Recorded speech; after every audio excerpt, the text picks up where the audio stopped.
کہ ماموں جان حج کرنے جا رہے ہیں، اپنی بہن کا اور اپنے بھانجوں کا حق مارنے کے بعد تیسری مرتبہ ماموں جان حج کرنے جا رہے ہیں۔ یہ سماج کی بڑی کڑی ہے۔ ہمیں سے ہر انسان کسی کا ماموں ہوگا، کسی بہن کا بھائی ہے۔ ہماری دینداری صرف داڑھی پر ہے، ہماری دینداری صرف ماتھے پر سجدے کے نشان پر ہے۔ ہم بڑے دیندار بن گئے، پانچوں ٹائم کے نمازی بن گئے۔ یاد رکھو میرے بھائیوں، یہ جو میراث میں جس کا جتنا حصہ ہے، بیٹے کا اتنا ہے، بیٹی کا اتنا ہے، ماں کا اتنا ہے، باپ کا اتنا ہے، بھائی کا اتنا ہے، بہن کا اتنا ہے، یہ کسی مفتی کا فتوے سے نہیں بنا ہے۔ یہ عبدالغفار سلفی صاحب نے، یہ توحید عالم صاحب نے، یا کوئی فلاح عالم صاحب نے اپنے گھر سے یہ مسئلہ نہیں بنایا ہے۔ قرآن کی آیتیں ہیں، اللہ کا بنایا ہوا قرآن۔ ہم نے اپنے گھروں کو منحوس بنا دیا۔ کوئی زمانہ تھا، صبح نیند کھلتی تھی، بوڑھی ماں مصلی پر بیٹھ کے نماز پڑھا کرتی تھی، قرآن پڑھا کرتی تھی۔ مسلمان کے گھر کی شروعات قرآن سے ہوا کرتی تھی، نماز سے ہوا کرتی تھی۔ آج رات میں بستر پہ جانے کے ٹائم بھی انسٹاگرام کے ویڈیوز دیکھے جا رہے ہیں، فیس بک کے ویڈیوز دیکھے جا رہے ہیں، صبح اٹھ کر کے بھی ناچ گانا ہی دیکھا جا رہا ہے۔ میوزک سے شروعات ہو رہی ہے، میوزک سے خاتمہ ہو رہا ہے۔ یہ ہمارے گھروں کا حال ہے۔ لوگ کیا کرتے ہیں، مکان کے دروازے میں بڑے بڑے اچھروں لکھے ھذا من فضل ربی، حرام کمائی کے پیسہ سے گھر بنا اور ھذا من فضل ربی لکھتے ہو، بے سود بیاج کے پیسے سے مکان بنایا ہے، اور سامنے کیا لکھا، ھذا من فضل ربی۔ تیرے ھذا من فضل ربی لکھنے سے تیرا مکان ٹھیک ہو جائے۔ اور گھر میں لوگ ڈیکوریشن کے لیے آیت الکرسی لگا رہے ہیں، لا الہ الا اللہ محمد رسول اللہ لکھ رہے ہیں۔ نہیں لکھنا چاہیے۔ علماء نے منع کیا ہے کہ قرآن کی آیتیں جو کہ ڈیکوریشن کے لیے نہیں اتری ہیں، گھر کو سجانے کے لیے اتری۔ ہاں، اگر کوئی آیت الکرسی گھر میں اس لیے لگاتا ہے کہ ہم کو آیت الکرسی یاد ہو جائے، یا ہم کو بار بار نظر پڑے، ہمیں یاد آتی ہے، ہم پڑھتے رہیں، تو تعلیم کے لیے گھر میں لٹکا سکتے ہیں۔ برکت کے لیے یا ڈیکوریشن کے لیے گھر میں قرآن کی آیتوں کو بھی لٹکانا صحیح نہیں ہے۔ تو گھر سے تعویذ کو بھی نکال دیں گے۔ نبی فرماتے ہیں قیامت کے پہلے وہ دور آئے گا، شراب کو نام بدل بدل کے پیا جائے گا۔ وَأَن تَظْهَرَ الْقَيْنَاتُ عَلَىٰ رُءُوسِ النَّاسِ، اور ناچنے گانے والی لڑکیاں لوگوں کے کانوں پر جا کے بیٹھ جائیں گی۔ جب نبی نے صحابہ کو یہ حدیث سنائی ہوگی، صحابہ کو سمجھ میں نہیں آئی ہوگی۔ آج ہیڈ فون لگانے والوں کو یہ حدیث سمجھ میں آ جائے گی، آج ایئر پوڈ لگانے والوں کو یہ حدیث سمجھ میں آ جائے گی۔ بائک چلا رہا ہے، مست بنا ہوا ہے، گانا سن رہا ہے، فیورٹ اپنا بالی ووڈ کے گانا سن رہا ہے۔ سامنے سے ٹریکٹر نے مارا، تیری روح پرواز ہو گئی، تیری جان نکل گئی، تو گانا سنتے ہوئے دنیا سے گیا ہے، اور قیامت کے جب تو اٹھے گا تو وہی گانا سنتے ہوئے تو گیا۔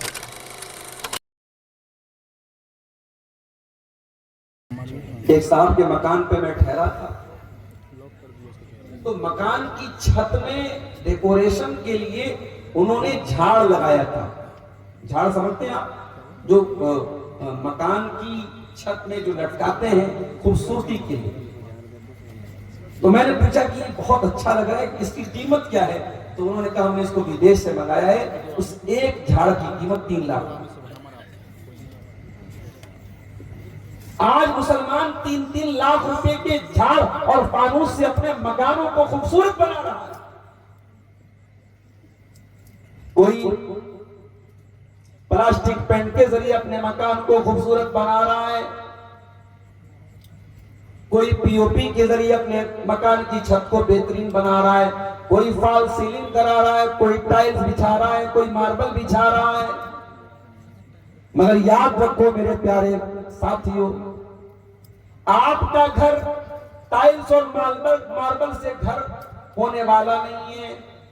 آپ کا گھر رشتوں سے بنتا ہے۔ جس گھر میں رشتے ہوتے ہیں وہی گھر ہوتا ہے۔ جہاں ماں کی دعائیں ہوتی ہیں، جہاں باپ کا پیار ہوتا ہے، جہاں بچوں کی گلکاریاں ہوتی ہیں، جہاں ساس اور بہو کے جھگڑے ہوتے ہیں، جہاں دیورانی جٹانی کی نوک جھونک ہوتی ہے، جہاں نندوں اور بھابھیوں کے بیچ میں کشمکش ہوتی ہے، جہاں روٹنا ہوتا ہے، جہاں منانا ہوتا ہے، جہاں بڑے ڈانٹتے ہیں اور چھوٹے خاموشی سے سن لیتے ہیں، جہاں بڑوں کی عزت ہوتی ہے، جہاں چھوٹوں کی طرف سے چھوٹوں کی کا پیار اور شفقت ہوتی ہے، ان تمام چیزوں کے مکسچر کو ملا کر کے گھر بنتا ہے۔ قرآن کہہ رہا ہے کہ تمہیں سکون تو تمہارے گھروں میں، اور اس گھر کی قیمت اگر پوچھنا ہے تو اس انسان سے پوچھ لو جو فٹ پاتھوں پر رات گزارتا ہے، جس کی بیوی کھلے آسمان کے نیچے ساری دنیا کے سامنے سوتی ہے۔ آپ کی بیوی، آپ کی جوان بیٹی اگر گھر کے اندر ہے تو سیف ہے، سرکشت ہے، محفوظ ہے۔ یہ گھر آپ کی بیوی، آپ کی بہو بیٹی کی عزت پر پردہ بھی ڈالتا ہے، آپ کی بہو بیٹیوں کو سرکشت کرتا ہے۔ یہ گھر ہماری عزت پر پردہ بھی ڈالتا ہے۔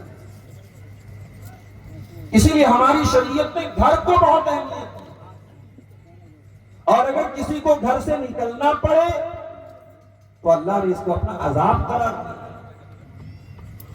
اللہ نے قرآن کے 28ویں پارے میں فرمایا هو الذي اخرج الذين كفروا من اهل الكتاب من ديارهم۔ اللہ کا عذاب آیا تھا یہودیوں کے اوپر، جب یہودیوں کا ایک قبیلہ بنو نذیر نام کا قبیلہ تھا، اس نے مسلمانوں کے ساتھ غداری کی اور ان کو جلا وطن کر دیا گیا، ان کے گھروں سے نکال دیا گیا۔ قرآن کہتا ہے کہ یہ اللہ کا عذاب تھا جو یہودیوں کے اوپر نازل ہوا۔ یہ الگ بات ہے، کسی زمانے میں یہودی اپنی بدماشی اور غداری کی وجہ سے اپنے وطن سے نکالے گئے تھے، اور آج فلسطین کی سرزمین پر وہ قابض ہو گئے، اور ہماری بدعمالیوں کے نتیجے میں اور ہماری کمزوری کے نتیجے میں دھیرے دھیرے پورے فلسطین پر آج وہ قبضہ کرتے ہیں۔ تو گھر بہت اہم ہوتا ہے میرے خیال سے، اور ہر گھر والے کی یہ ذمہ داری ہے کہ وہ اپنے گھر کو دیندار گھر بنائے، اسلامی گھر بنائے۔ اگر آپ بچوں کے باپ ہیں، آپ گھر کے گارجین ہیں، آپ بیٹی کے باپ ہیں، بیٹے کے باپ ہیں، بیٹی کی ماں ہیں، آپ کے اوپر گھر کی ذمہ داری ہے، تو یہ بہت بڑی رسپانسبلٹی ہے، بہت بڑی ذمہ داری ہے، اور اس کا سوال قیامت کے دن سے۔ اللہ کے پیارے نبی جناب محمد رسول اللہ صلی اللہ علیہ وسلم فرماتے ہیں الا کلکم راع وکلکم مسئول عن رعیتہ۔ اے لوگوں، تم میں سے ہر انسان ذمہ دار ہے، اور قیامت کے دن اس کی ذمہ داری کے بارے میں سوال کیا جائے گا۔ فالرجل راع علی اہل بیتہ۔ آدمی اپنے گھر والوں کا ذمہ دار ہے، اپنی فیملی کا ذمہ دار ہے، اپنے پریوار کا ذمہ دار ہے، اور قیامت کے دن اس کو حساب دینا پڑے گا۔ والمرأة راعیۃ علی بیت زوجہا۔ اور عورت جو گھر کے اندر رہتی ہے، عورت گھر والی ہوتی ہے، گھر کے اندر کیا چل رہا ہے، جوان بیٹی رات میں کس کے ساتھ باتیں کر رہی ہے، جوان بیٹی 2-2 گھنٹے گھر سے کس کے ساتھ غائب ہے، اس کے موبائل پر ریچارج کون کرا رہا ہے، اس کے پاس نیا پرس کہاں سے آ رہا ہے، اس کے پاس طرح طرح کی کھانے کی چیزیں کہاں سے آ رہی ہیں، یہ نگرانی کرنا، یہ دیکھنا، یہ ماں کا کرتویہ ہے، ماں کی ذمہ داری ہے۔ یہ ہم لوگ جو بولتے ہیں نا لڑکے بہت خراب ہو گئے، لڑکیاں بہت خراب ہو گئی، یہ لڑکے اور لڑکیاں ایسے خراب ہیں۔ جب لڑکے اور لڑکیوں کے گارجین، ان کے ماں باپ جب کچھوے کی طرح ریت میں، جب کچھوا ریت میں اپنی منڈی ڈال لیتا ہے تو یہ سمجھتا ہے کہ سورج نہیں نکلا ہوا ہے، وہی حال آج ان ماں باپ کا۔ انہوں نے غفلت کی چادر اوڑھ لی ہے، وہ اس بات سے بے فکر ہو گئے کہ ان کی جوان بیٹی کہاں جا رہی ہے اور جوان بیٹا کہاں جا رہا ہے۔ اللہ کے نبی فرما رہے ہیں بیٹا کیا کر رہا ہے، بیٹی کیا کر رہی ہے، گھر والوں کی رسپانسبلٹی ہے، گھر والوں کی ذمہ داری ہے۔ میری پیاری ماں، آپ کو اللہ نے ماں بنایا ہے، بہت بڑا درجہ ہے ماں کا۔ ماں کے قدموں کے نیچے جنت بتائی گئی ہے، بہت بڑا درجہ ہے باپ کا۔ باپ کو جنت کا دروازہ قرار دیا گیا ہے، مگر کان کھول کر کے سن لیجئے، اے اولاد والو، اے میری پیاری ماں، اے میرے پیارے بزرگوں، جن کو اللہ نے باپ بنایا، جن کو اللہ نے ماں بنایا، وہ کان کھول کے سن لیں۔ ماں باپ بننا بہت سمان کی بات ہے، بہت آنر کی بات ہے، بہت عزت کی بات ہے، بہت رسپیکٹ کی بات ہے، مگر یہ سن لیجئے اللہ کے پیارے نبی کیا فرماتے ہیں، ما من عبد یسترعیہ اللہ رعیتا، جب اللہ تعالیٰ کسی بندے پر کوئی ذمہ داری ڈال دے اور پھر وہ اس حال میں مر جائے کہ وہ اپنی ذمہ داری کے ساتھ انیائے کر رہا ہے، اپنی ذمہ داری کے ساتھ دھوکہ کر رہا ہے، اور اس حال میں مر جائے کہ اپنی ذمہ داری کو صحیح طریقے سے پورا نہیں کر رہا ہے، الا حرم اللہ علیہ الجنہ، اس انسان کے اوپر جنت حرام ہو جائے گی۔ ماں کے پیروں کے نیچے جنت ہے، مگر جس ماں کو اس بات سے کوئی مطلب نہ ہو میری اولاد کیا کرے، جس بات کو اس سے کوئی مطلب نہ ہو میرا بیٹا پیسہ کما کے تو لا رہا ہے، کیسے لا رہا ہے، اس سے کوئی مطلب نہیں۔ ابھی کل بنارس میں ایک ساتھی مجھے ملے، بنارس میں ساڑی کا کاروبار ہو، پچھلے کچھ سالوں سے ساڑی کا کاروبار بنارس کا بہت مندی کا شکار ہے، بہت پریشانی کا شکار ہے۔ بنارس کے بہت سارے جوان لڑکے بنگلور میں اور سورت میں جا کے کام،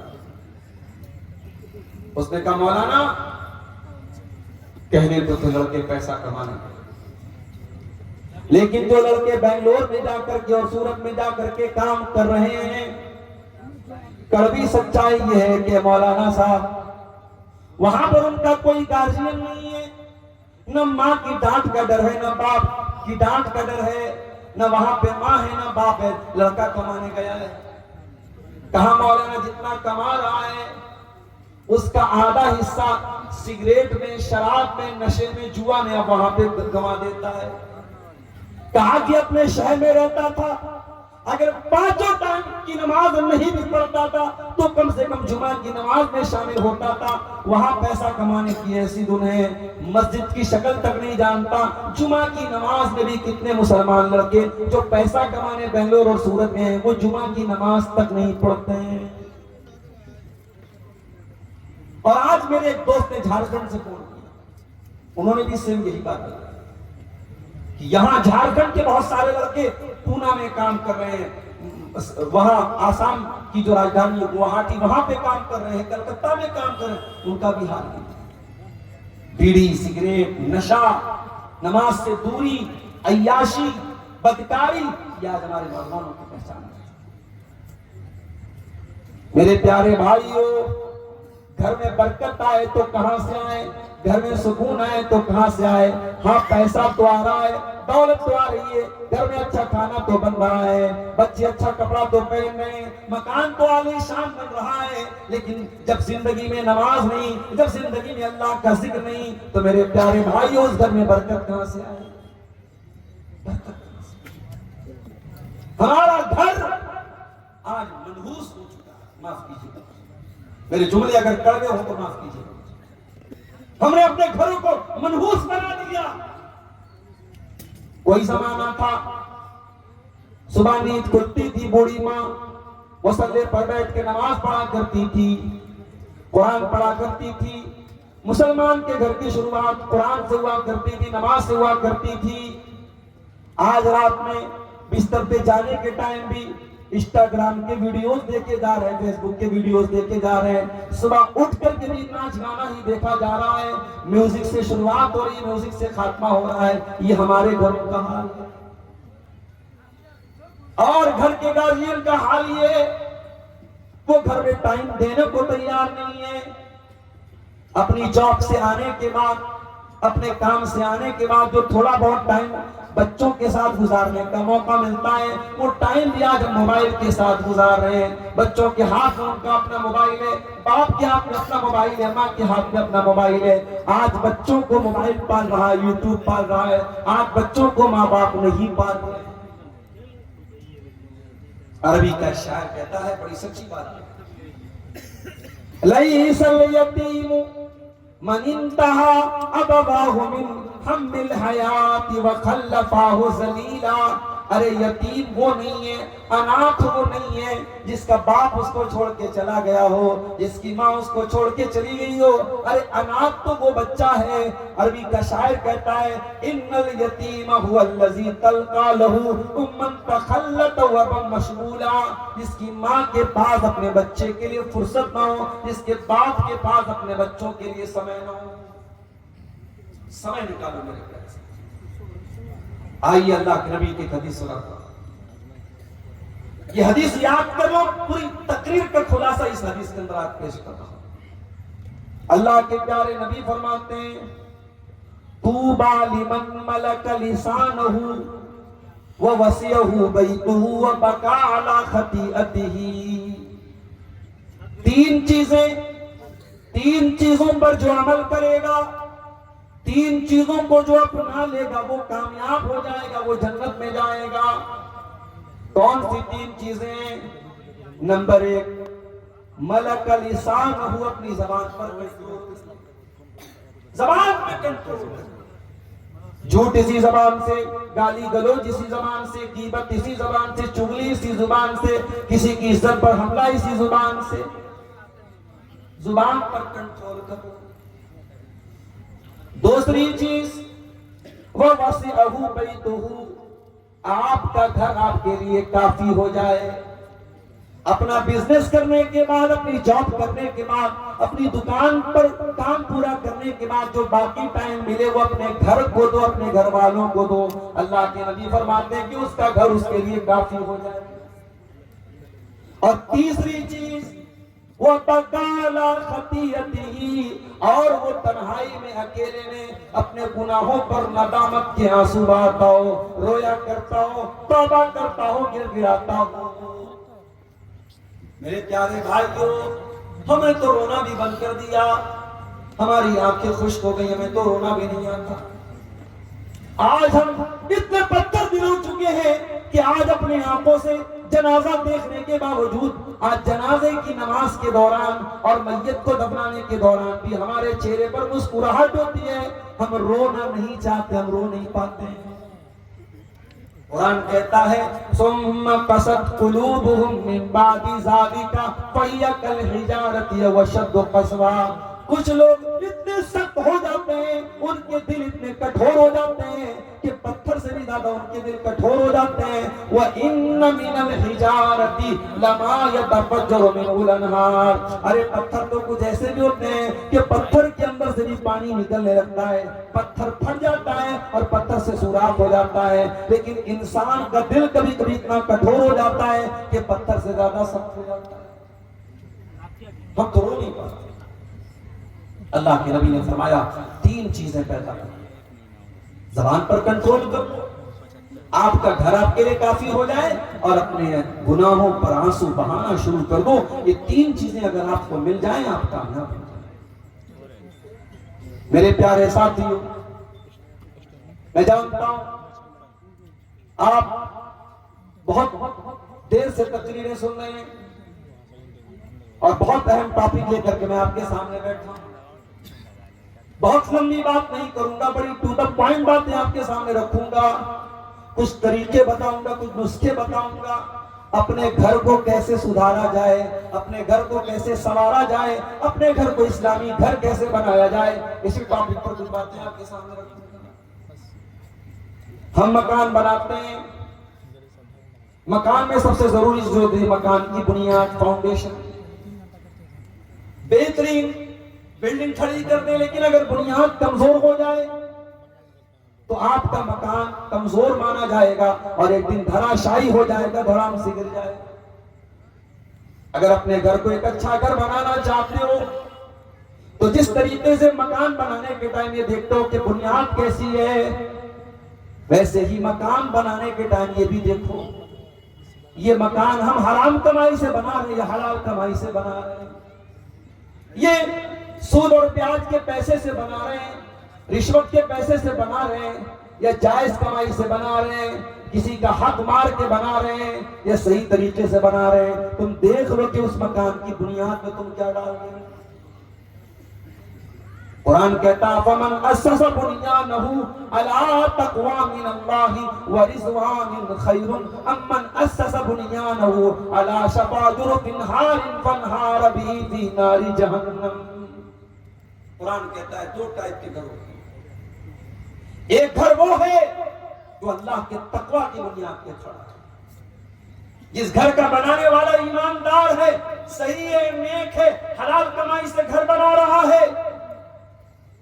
اور دوسرا وہ ہے جو حرام خور ہے, جو بیاج کا پیسہ لے کے آیا ہے, جو رشوت کا پیسہ لے کے آیا ہے, جو بھائی کا حق مار کے آیا ہے, جو بہن کا حق مار کے آیا ہے.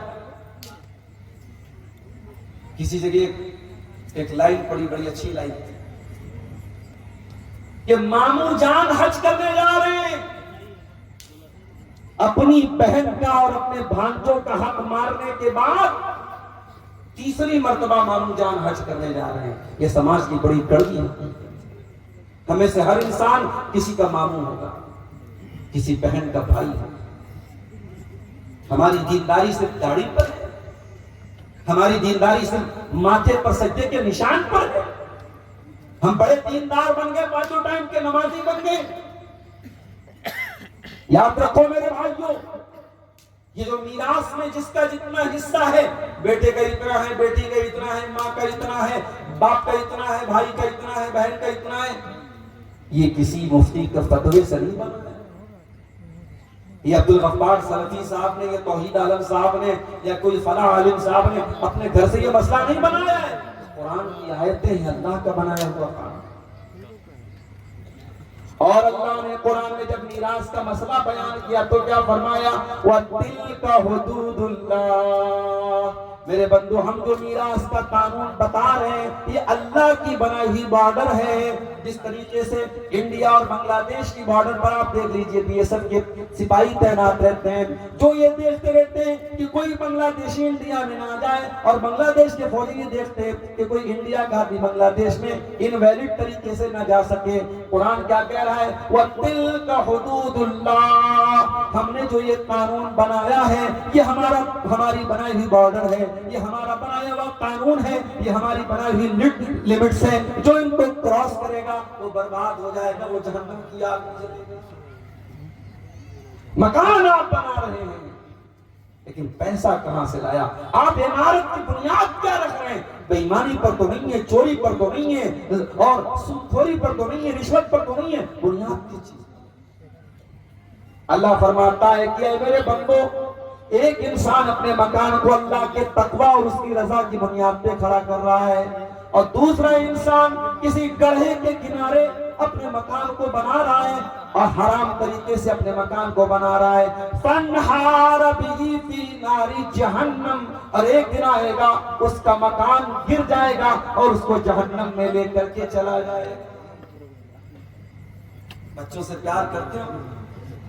اگر بچوں سے پیار کرتے ہو تو کبھی حرام کمائی مت کھلانا, کم کھلا دینا. 2 روٹی کم کھائے گا آپ کا بچہ, کچھ کمزور رہے گا چلے گا, کچھ دبلا پتلا رہے گا چلے گا. حرام کی کمائی اپنے بچوں کو مت کھلانا میرے پیارے. اللہ کے پیارے نبی فرماتے ہیں جو جسم حرام کمائی سے پرورش پائے گا فَالنَّارُ أَوْلَى بِهِ, وہ جہنم کی آگ میں جلے گا.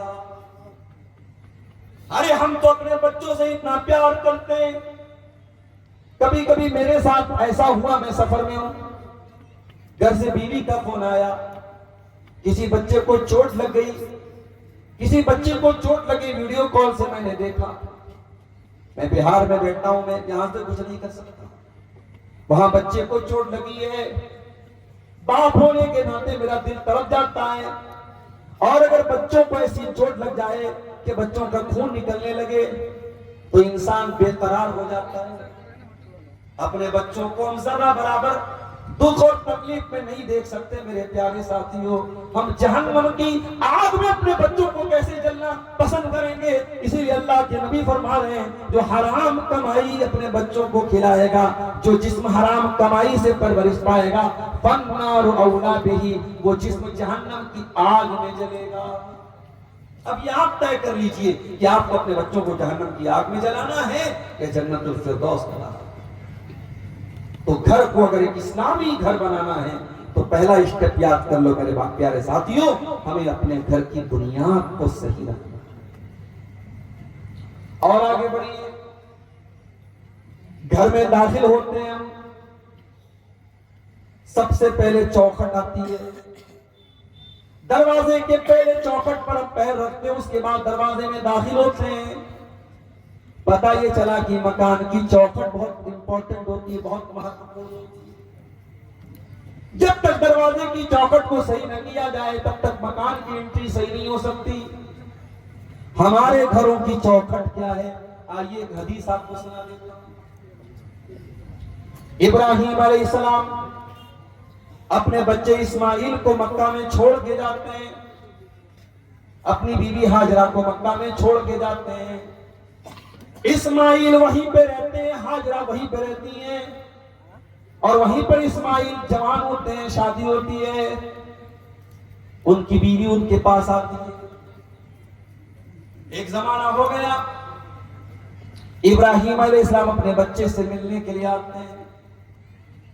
اتفاق سے جب گھر میں آتے ہیں تو اسماعیل گھر پہ نہیں ہوتے ہیں، بہو ہوتی ہے۔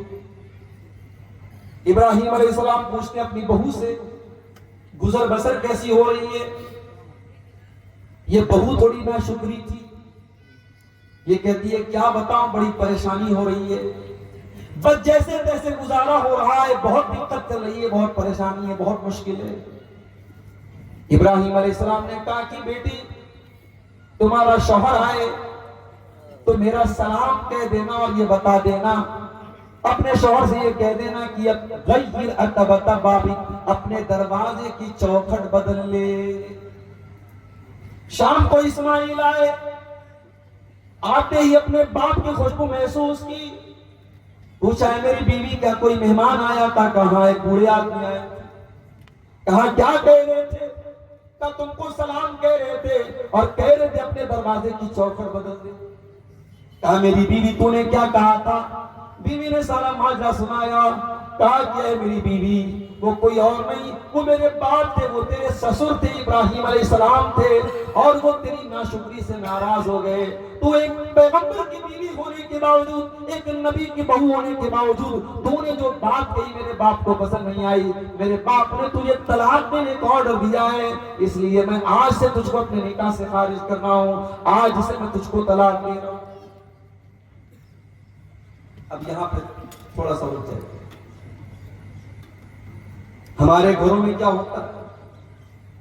بہو نے کھانا بنایا، شیرشاہ بادی لوگ تو جھول بہت زیادہ کھاتے ہیں، مسالہ بہت زیادہ کھاتے ہیں، معاف کیجیے، بڑا سوچ سمجھ کے ہم لوگ جب جلسوں کا سیزن آتا ہے تو پیٹ کی بڑی حفاظت کرنی پڑتی ہے، بہت مسالہ کھاتے ہیں آپ لوگ۔ اب بھائی مسالہ آپ زیادہ کھا رہے، بہو نے کم ڈال دیا، وہ بھی مسئلہ ہے۔ نمک آپ زیادہ کھاتے، بہو نے کم ڈال دیا، وہ بھی مسئلہ، اور نمک آپ کم کھاتے، بہو نے زیادہ ڈال دیا، وہ اور بڑا مسئلہ ہے۔ اب بہو نے کھانے میں نمک زیادہ کر دیا، سسر کو غصہ آیا، سسر نے کہا چل اپنے دروازے کی چوکھٹ پر۔ تو کیا بیٹا اپنی بیوی کو طلاق دے دے گا ابراہیم علیہ السلام کی سنت پر عمل کرتے ہوئے؟ نہیں، رک جائے، ابھی میں حدیث کو پورا کر دوں پھر میں مطلب بتاتا ہوں کہ ایسی صورت میں کیا کیا جائے۔ ابراہیم علیہ السلام نے اپنے بہو کے بارے میں فرمایا کہ دروازے کی چوکھٹ بدل دو، اسماعیل علیہ السلام نے طلاق دے دیا۔ کچھ دنوں کے بعد اسماعیل علیہ السلام نے دوسری شادی کی، اور پھر ایک مرتبہ ابراہیم اپنے بیٹے سے اور بہو سے ملنے کے لیے آئے۔ اتفاق سے اس مرتبہ بھی بہو سے ملاقات ہوئی، بیٹے سے ملاقات ہوئی۔ ابراہیم نے پوچھا بیٹی کیسی گزر بسر ہو رہی ہے؟ بہو یہ دیندار تھی، نیک تھی، اللہ والی تھی۔ اس نے کہا بہت اللہ کا شکر ہے، اللہ جس حال میں رکھے اللہ کا بہت کرم ہے، بہت آرام سے گزر بسر ہو رہی ہے۔ کہا بیٹی تیرا شوہر آئے تو میرا سلام کہہ دینا اور کہہ دینا سب پیتا تبتا بابک، دروازے کی چوکھٹ بہت اچھی ہے، اس چوکھٹ کی حفاظت۔ شام ہوئی، اسماعیل آئے، باپ کی خوشبو محسوس کی، بیوی سے پوچھا کیا کوئی آیا تھا؟ کہا کیا ہے، بڑے بھی آئے بوڑھے بھی آئے تھے۔ کہا کیا کہہ رہے تھے؟ کہا مجھ سے حال چال پوچھ رہے تھے، اور جب میں نے اللہ کا شکر ادا کیا تو یہ کہہ کے گئے ہیں کہ اپنے شوہر کو میرا سلام سنا دینا اور کہہ دینا کہ دروازے کی چوکھٹ کی حفاظت کرے۔ کہاں ہے میری بیوی؟ وہ کوئی اور نہیں، تیرے سسر تھے، میرے باپ ابراہیم علیہ السلام تھے، اور انہوں نے تمہیں پسند کیا ہے، تمہاری بات ان کو پسند آئی ہے، اور انہوں نے کہا ہے کہ میں تم کو اپنے نکاح میں برقرار۔ حدیث آپ کو میں نے سنا کہ بخاری کی حدیث ہے۔ اس حدیث سے دو بات پتا چلی۔ پہلی بات یہ پتا چلی کہ گھر کے اندر دروازے کی چوکھٹ کا اگر درجہ کسی کو حاصل ہے تو یہ عورت کو حاصل ہے۔ جس کو ہم گھر والی کہتے ہیں، جس کو ہم بیوی کہتے ہیں، جس کو ہم اہلیہ کہتے ہیں، بیگم کہتے ہیں، پتنی کہتے ہیں، وائف کہتے ہیں، جو بھی کہہ لیں، گھر کے اندر دروازے کی چوکھٹ کی اگر حیثیت کسی کو حاصل ہے تو عورت کو حاصل ہے۔ پتہ یہ چلا اگر عورت گڑبڑ ہے تو اس کا مطلب کہ دروازے کی چوکھٹ گڑبڑ ہے، اور جب دروازے کی چوکھٹ گڑبڑ ہے اس کا مطلب کہ دروازے کی انٹری گڑبڑ ہے، دروازے میں آپ صحیح طریقے سے داخل نہیں ہو سکتے۔ اس لیے گھر کو اگر بنانا ہے، سنوارنا ہے تو گھر کی گھر والی کا اچھا ہونا بہت ضروری ہے۔ اب وہ مسئلہ بھی سن لیجئے، بہو نے کھانے میں جھول زیادہ کر دیا، نمک زیادہ کر دیا، سسر کو پسند نہیں آیا، ساس کو پسند نہیں آیا، سسر نے کہا بیٹے سے طلاق دے دے، تو بیٹا اتنی بات پر اپنی بیوی کو طلاق نہیں دے گا۔ اگر آپ کو یہ لگتا ہے کہ ابراہیم علیہ السلام کے کہنے پر اسماعیل نے تو طلاق دے دیا تو کان کھول کر کے سن لیجئے، اگر باپ ابراہیم علیہ السلام کے جیسا ہو تب باپ کے کہنے پہ بیٹا طلاق دے دے گا، ہر باپ کے کہنے پر بیٹا اپنی بیوی کو طلاق نہیں دے گا، ورنہ ہر چھوٹی چھوٹی بات پہ طلاق ہو جائے۔ اگر ابراہیم کے جیسا باپ ہو، اتنا سمجھدار، اتنا دور اندیش، اتنا دیندار، اتنا ہوشیار، اتنا جینیس، اتنا گہری نظر رکھنے والا، اتنا اللہ والا، تو الگ بات ہے۔ ہر باپ کو اس بات کی اجازت نہیں ہے، ہر ماں کو اس بات کی اجازت نہیں ہے کہ وہ بولے کہ بہو کو طلاق دے دو، بیٹا طلاق دے دو۔ تو شوہر کے گھر کی چوکھٹ ہے بیوی بن سکتی ہے۔ میری پیاری ماں بہنوں، اگر آپ پنڈال کے اندر موجود ہیں، میری آواز آپ کے کانوں تک پہنچ رہی ہے، آپ اپنے بیٹے کے لیے جب بہو تلاش کرنے جائیں تو صرف یہ نہ دیکھیں کہ بہو کتنی خوبصورت ہے، کتنا رنگ گورا ہے، کتنے اچھے خاندان کی ہے، کتنے پیسے والی ہے، کتنا جہیز لے کر کے آئے گی۔ میری پیاری ماں، آپ جب اپنے بیٹے کے لیے بیوی تلاش کرنے جائیں، آپ اپنے گھر کے لیے جب بہو لینے جائیں تو کان کھول کے سن لو، آپ بہو لینے نہیں جا رہی ہیں، آپ اپنے دروازے کی چوکھٹ لینے جا رہی ہیں، اور چوکھٹ بہت سنبھال کر کے لانا۔ اللہ کے نبی فرماتے ہیں تنکح المرأۃ لاربعین، جب عورت کی شادی ہوتی ہے تو چار چیزیں عورت کے اندر دیکھی جاتی ہیں، لمالہا ولحسبہا ولجمالہا ولدینہا۔ کچھ لوگ مال دیکھتے ہیں، کچھ لوگ خاندان دیکھتے ہیں، کچھ لوگ خوبصورتی دیکھتے ہیں، اور کچھ لوگ دینداری دیکھتے ہیں۔ آپ نے فرمایا فاظفر بذات الدین، دیندار عورت کو گھر میں لے کے آ جاؤ، کامیاب ہو جاؤ۔ دیندار عورت کو گھر میں لے کے آ جاؤ۔ میرے پیارے بھائیوں، اللہ تعالیٰ نے عورت کو یہ اس خوبی سے بھی نوازا ہے کہ عورت اپنی بات منوا لیتی ہے، کبھی ہنس کے منوا لیتی ہے، کبھی رو کے منوا لیتی ہے، کبھی مسکرا کے منوا لیتی ہے، کبھی آنسو بہا کے منوا لیتی ہے۔ میں نے عورت کے اوپر ایک نظم لکھی تھی، اس میں میں نے ایک شعر کہا تھا، وہ شعر ایسا تھا، قدرت نے تجھے گرمی جذبات عطا کی، اے عورت اللہ تعالیٰ نے تجھے جذبات کی قوت عطا کی ہے، قدرت نے تجھے گرمی جذبات عطا کی، وہ تقویٰ کی بھرم توڑ دے، وہ ناز و ادا ہے۔ اے عورت تیرے اندر وہ ناز ہے، وہ ادا ہے، بڑے بڑے متقیوں کا تقویٰ تو توڑ سکتی ہے۔ اللہ نے تجھے ناز و ادا کی طاقت دی ہے، اور اللہ نے تجھے جذبات کی طاقت دی ہے، جذبات کی طاقت دی ہے۔ فرعون بہت بڑا ظالم تھا، کسی کی بات نہیں سنتا تھا، بچوں کو قتل کروانے کا آرڈر دیا تھا اس نے، مگر جب اپنی بیوی اس کی جب بچہ لے کر کے آتی ہے جو منہ موسیٰ علیہ السلام کی شکل میں وہ بچہ جب حضرت آسیہ کی گود میں پہنچتا ہے، فرعون کی بیوی کی گود میں، اور فرعون کی بیوی اپنے شوہر سے کہتی ہے لا تقتلوه عسى ان ينفعنا او نتخذه ولدا، اے میرے سرطان دیکھیں کتنا خوبصورت بچہ ہے، کتنا پیارا بچہ ہے، ہم اس بچے کو قتل نہ کیجئے، ہم اس بچے کو اپنا بیٹا بنا لیں گے، اپنا بیٹا بنا کر کے پالیں گے۔ اچھا فرعون کو کوئی بیٹا نہیں تھا، فرعون اپنے آپ کو خدا کہتا تھا، رب کہتا تھا، بھگوان کہتا تھا، گاڈ کہتا تھا، اور فرعون اپنی بیوی کو بیٹا نہیں دے سکا۔ ایسے ایسے تو خدا گزرے تھے، ایسے ایسے خدا گزرے، اپنے آپ کو خدا کہتا تھا اور اپنی بیوی کو بیٹا نہیں دے سکا، اور دوسرے کے بچے کو بیوی کہہ رہی کہ اسے ہم اپنا بیٹا بنا دیں۔ اللہ اکبر۔ تو بیوی جو ہوتی ہے وہ بات منا لیتی ہے، بیوی چاہے گی آپ کی سگریٹ چھوڑوا دے گی، بیوی چاہے گی آپ کا گٹکا چھوڑوا دے گی، بیوی چاہے گی آپ کو نمازی بنا دے گی۔ میری پیاری ماں بہنوں، آپ جب اپنے شوہر سے ضد کر کے 5,000 والی ساڑی خرید سکتی ہو، 10,000 والا لہنگا خرید سکتی ہو، 1,30,000 میں سونا چلنا ہے، سونے کا زیور منگوا سکتی ہو، تو اے میری پیاری ماں بہنوں، آپ اپنے شوہر سے بہت سارے اچھے کام بھی کروا سکتی ہو۔ کروانے کا طریقہ ہونا چاہیے۔ اللہ کے پیارے نبی کیا فرماتے ہیں، بڑے غور سے سنیے گا۔ اللہ کے نبی صلی اللہ علیہ وسلم فرماتے ہیں رحم اللہ رجلا قام من اللیل، اللہ تعالیٰ رحم نازل فرمائے، اللہ تعالیٰ رحمت نازل فرمائے اس آدمی کے اوپر جو رات میں اٹھ کر کے تہجد کی نماز پڑھتا ہے، وَأَيْقَظَ امْرَأَتَهُ، اور اپنی بیوی کو بھی اٹھاتا ہے، اور بیوی اگر اٹھنے سے انکار کر دیتی ہے تو بیوی کے چہرے پر پانی ڈال کے اٹھاتا ہے ہمت بیوی کے چہرے پر پانی ڈال دے۔ کہیں ایسا نہ ہو کہ ادھر آپ پانی ڈالیں اور ادھر بیوی لات مار دیں۔ آج کل یہ بھی تو ہو رہا ہے، بیوی سے پنگا لینے کی کس میں ہمت ہے بھائی؟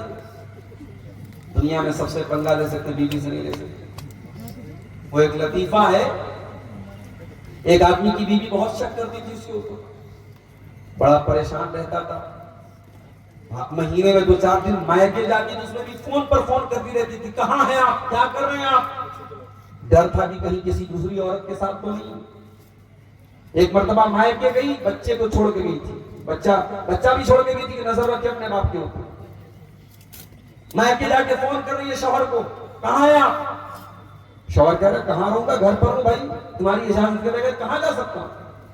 اچھا گھر پہ ہو، جاؤ کچن میں جاؤ، کچن میں جاؤ اور مکسر کی آواز مجھے سنا کر کے بتاؤ کہ تم گھر میں ہو۔ شوہر نے مکسر کی آواز سنا تھی، گھر کی آواز آئی، بیوی نے کہا اچھا چلو یہ تسلی ہو۔ دوسرے دن پھر فون کیا بیوی نے، کہاں ہیں آپ؟ شوہر نے کہا ارے بیگم میں کہاں رہوں گا، گھر پر ہوں۔ چلیے مکسر کی آواز سنائیے۔ شوہر نے پھر مکسر چالو کر کے سنا دیا، گھر کی آواز آئی۔ تیسرے دن بیوی نے کہا اتنا شریک میرا شوہر کب سے ہو گیا، روزانہ میں فون کر رہی ہوں مجھے مکسر کی آواز سنا دے رہا ہے۔ تیسرے دن بیوی سرپرائز دینے کے لیے اچانک گھر میں آ گئی۔ گھر میں آئی تو شوہر آئے، بچہ کھیل رہا تھا، بچے سے پوچھا رہے تیرا باپ کہاں ہے؟ کہا وہ تو مکسر لے کے غائب ہے۔ تو کہتے ہیں کہ اگر شوہر سے بیوی شیر ہے تو شوہر سوا شیر بھی بن سکتا ہے۔ تمہیں سارا دماغ تمہیں کو ہے تھوڑی، ہم کو بھی تو تھوڑا بہت دماغ ہے۔ تو آپ یہ یاد رکھیے میرے پیارے ساتھیوں کہ گھر کے اندر جب تک ایک نیک گھر والی نہیں آئے گی، گھر کا ماحول اچھا نہیں ہو سکتا۔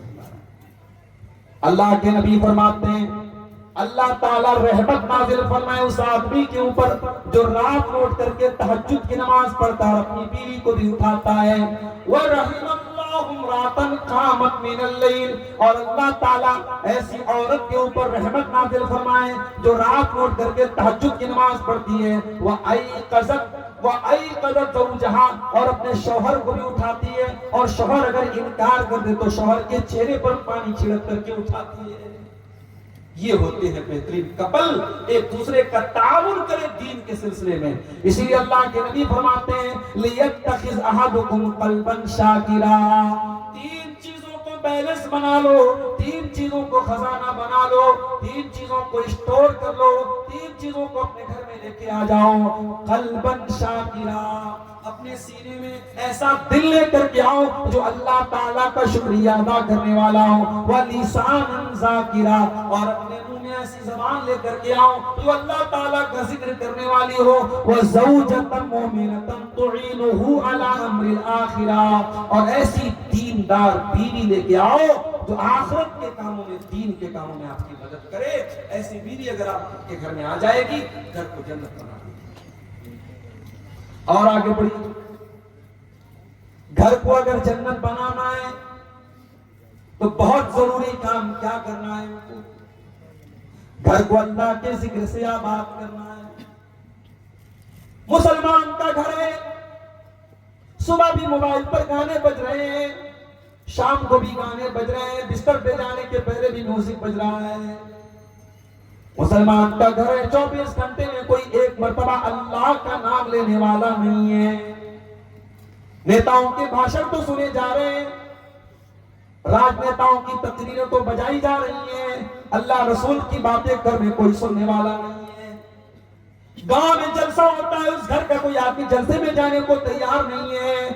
تقریروں سے بور ہونے والا پریوار ہے، نہ شوہر کو تقریروں سے انٹرسٹ ہے، نہ بیوی کو تقریروں سے انٹرسٹ ہے۔ ایک آدمی گھر میں اللہ کا ذکر کرنے والا، اللہ کا نام لینے والا تھا۔ میرے پیارے بھائیوں، ایسے گھر کو اللہ کے نبی نے مردہ قرار دیا۔ آپ نے فرمایا مثل البیت الذی یذکر اللہ فیہ والبیت الذی لا یذکر اللہ فیہ، جس گھر میں اللہ کا نام لیا جائے وہ گھر زندہ ہے، اور جس گھر میں اللہ کا نام نہ لیا جائے وہ گھر مردہ ہے۔ وہ گھر مردہ ہے، اللہ کے نبی نے اس کو مردہ بنایا۔ اپنے گھر کو زندہ کرو میرے بھائیوں، اللہ کے ذکر سے۔ بہت آسان طریقہ بتا دیتا ہوں، جب بھی گھر میں داخل ہوا کرو بسم اللہ پڑھ کے داخل ہوا کرو، اور جب گھر کے باہر نکلا کرو بسم اللہ توکلت علی اللہ لا حول ولا قوت الا باللہ پڑھ لیا کرو۔ کیا فائدہ ہوگا مولوی صاحب؟ آئیے میں فائدہ بھی بتا دیتا ہوں۔ صحیح مسلم کی روایت ہے، اللہ کے پیارے رسول فرماتے ہیں جب انسان گھر میں داخل ہونے کے ٹائم بسم اللہ پڑھتا ہے تو شیطان بھاگ جاتا ہے اور کہتا ہے لا مبیت لکم ہا ہنا، یہ تو بسم اللہ پڑھ کے گھر میں آیا ہے، اب یہاں پہ رات گزارنے کا موقع نہیں ملے گا۔ جب انسان رات میں ڈنر کرنے کے ٹائم، کھانا کھانے کے ٹائم اللہ کا نام لیتا ہے، بسم اللہ پڑھتا ہے، تو شیطان کہتا ہے لا مبیت لکم ولا عشاء ہنا، نہ تو یہاں پہ رات گزارنے کا موقع ملے گا، نہ ڈنر کرنے کا موقع ملے گا۔ جب آپ کھانے پر بسم اللہ نہیں پڑھتے ہیں تو آپ کے کھانے کو شیطان بھی کھاتا ہے، کھانے کی برکت ختم ہو جاتی ہے۔ تو گھر میں جب داخل ہو تو بسم اللہ پڑھیں، اور جب کھانا کھانے لگے تب بسم اللہ۔ اور جب رات ہو جائے، مغرب کی اذان ہو جائے تو اللہ کے نبی نے فرمایا جب سورج ڈوب جائے، جب مغرب کا ٹائم ہو جائے فَقُفُّوا صِبْيَانَكُمْ، تو اپنے چھوٹے بچوں کو گھر کے اندر لے آؤ۔ مغرب کے ٹائم اپنے چھوٹے بچوں کو باہر مت بھیجو، فَإِنَّ الشَّيَاطِينَ تَنتَشِرُ فِي نَيْزِرُ، اس وقت شیطان گھومتے رہتے ہیں۔ مغرب کے ٹائم اپنے بچوں کو باہر مت بھیجو، سورج ڈوبنے کے ٹائم۔ اور آپ نے آگے فرمایا جب رات میں چراغ کی بتی بجھاؤ تو بسم اللہ پڑھ کے بجھاؤ، برتن کو کھلا مت رکھو، برتن کو ڈھانپ دو، بسم اللہ پڑھ کے ڈھانپ دو، دروازے کی کنڈی لگاؤ تو بسم اللہ پڑھ کے کنڈی لگاؤ، اس لیے کہ جو اللہ کے نام سے جو چیز کلوز کر دی جائے، جو چیز بند کر دی جائے، شیطان اس کو اوپن نہیں کر سکتا، شیطان اس کو کھول نہیں سکتا۔ اللہ کا نام لے کے آپ دروازے کو بند کیجیے۔ یہ بہت آسان طریقہ میں نے آپ کو بتایا ہے، اللہ کے ذکر سے گھر کو آباد کریں۔ اور جب آپ گھر کے باہر نکلیں بسم اللہ توکلت علی اللہ لا حول ولا قوت الا باللہ پڑھیں۔ یہ دعا جب آپ پڑھ کے نکلیں گے شیطان آپ کے قریب نہیں آئے گا، فرشتہ آپ کی حفاظت کرے گا، فرشتہ آپ سے کہے گا قد وقیتا، آپ کو اللہ تعالیٰ کی طرف سے بچا لیا گیا. آپ اتنی پیاری دعا پڑھ کر کے گھر سے نکلے ہیں. بہت آسان ہے. بسم اللہ توکلت علی اللہ لا حول ولا قوت الا باللہ. بس رات میں جب بستر پہ سونے جاؤں، میری پیاری ماں بہنوں، اگر آپ محنت مزدوری کرتی ہیں، کھیتوں میں کام کرتی ہیں، اور مجھے معلوم ہے کہ شیرشاہ آبادی برادری میں ماشاءاللہ بہت محنت کرتی ہیں ہمارے یہاں کی عورتیں، آپ کا بدن جب تھکاوٹ سے چور ہو جائے تو آئیے میں آپ کو طریقہ بتاتا ہوں جو طریقہ اللہ کے نبی نے اپنی بیٹی کو بتایا. کیا طریقہ بتایا تھا؟ حضرت فاطمہ چکی چلاتی تھی، ان کے ہاتھوں میں چھالے پڑ گئے تھے. حضرت علی بھی بہت محنت کرتے تھے. دونوں شوہر بھی اللہ کے نبی کے پاس آئے. حضرت علی نے کہا اے اللہ کے نبی، میں اتنی محنت کر رہا ہوں، حتی اشتکیت صدری، میرے سینے میں درد ہونے لگا ہے. حضرت فاطمہ نے کہا باجان، آپ کی بیٹی چکی چلا چلا کے اس حالت کو پہنچ چکی ہے، حتی مجلت یدایا، میرے ہاتھوں میں چھالے پڑ گئے ہیں. اے ابا جان، مجھے پتہ چلا ہے آپ کے پاس کچھ غلام آئے ہیں، ہو سکے تو اپنی بیٹی اور داماد کو کچھ غلام دے دیجیے. نبی نے نہ بیٹی کو کوئی غلام دیا، نہ داماد کو کوئی غلام دیا. کیا فرمایا آپ نے؟ لا اعطیکما، اے میری بیٹی فاطمہ، اے میرے داماد علی، میں تم دونوں کو غلام نہیں دے سکتا، میں تم دونوں کو کوئی غلام نہیں دے سکتا. کیوں نہیں دے سکتا؟ کیونکہ میرے جو مسجد کے اندر جو دین سیکھنے والے صاحب آئے، اصحاب صفہ ہیں، جو دین کے اسٹوڈنٹس ہیں، ان کے پاس کھانے کو اناج نہیں ہے، ان کے پاس کھانے کو کھانا نہیں ہے، ان کے پاس تن ڈھانپنے کو کپڑا نہیں ہے. اے علی، اے فاطمہ، جب تک میں ان کی ضرورت کو پوری نہ کر دوں میں تم کو خادم غلام نہیں دے سکتا. ہاں، میں اس سے بہتر طریقہ تم کو بتا رہا ہوں.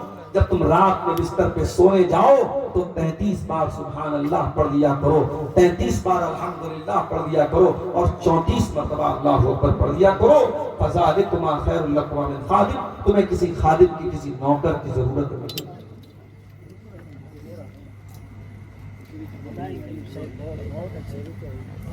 میرے بھائیوں، نبی نے اپنی بیٹی اور داماد کو پریشانی کے باوجود غلام نہیں کیا. نبی نے تسبیح سکھائی ہے، اور حضرت علی کہتے ہیں کہ یہ تسبیح جس دن سے نبی نے مجھ کو سکھائی ہے، اس دن سے لے کر کے جب تک میں زندہ ہوں یہ تسبیح کبھی میں نے چھوڑی نہیں. سوال کرنے والے نے سوال کیا ہے علی، آپ کی زندگی میں ایک رات آئی تھی صفین کی لڑائی والی رات، کیا اس رات بھی آپ یہ تسبیح پڑھ کے سوئے تھے؟ کہا کہ ہاں، اس رات میں یہ تسبیح پڑھ کے سویا تھا. میرے پیارے بھائیوں، صحابہ کرام 2-2 گھنٹے تقریریں نہیں سنتے تھے، ہاں جو سنتے تھے عمل کرتے تھے. نبی نے یہ تسبیح سکھائی تو اس تسبیح کے اوپر حضرت علی نے عمل کیا، حضرت فاطمہ نے عمل کیا. اپنے گھروں کو اللہ کے ذکر سے آباد کرو میرے پیارے ساتھیوں. صبح شام کے اذکار پڑھو، اور آج الحمدللہ سب کے ہاتھ میں موبائل ہے، آپ موبائل پر دیکھ کر کے بھی پڑھ سکتے ہیں. آپ گوگل پلے اسٹور پہ جائیں اور دعا کی کوئی اچھی سی کتاب ڈاؤن لوڈ کر لیں، اس میں صبح شام کے اذکار آپ کو مل جائیں گے. صبح شام کے اذکار آپ دیکھ کر کے بھی پڑھیں.